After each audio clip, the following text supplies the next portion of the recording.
Okay guys, this is my chicken fettuccine recipe.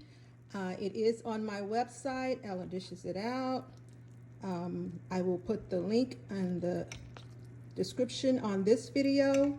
I also have another one in the oven that's cooking. I need to clean my oven out, guys, so please ignore that part of it. But that's the one that's cooking right there. That's the bigger one. And I'm probably gonna take that out in a few minutes because it's about brown. But doesn't this look delicious? I always say that word, but it does look delicious. And I'm about to dig in.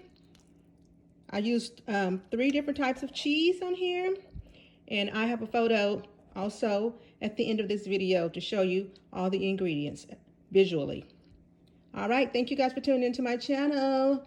Ella dishes it out. This is going to be a short video for TikTok as well.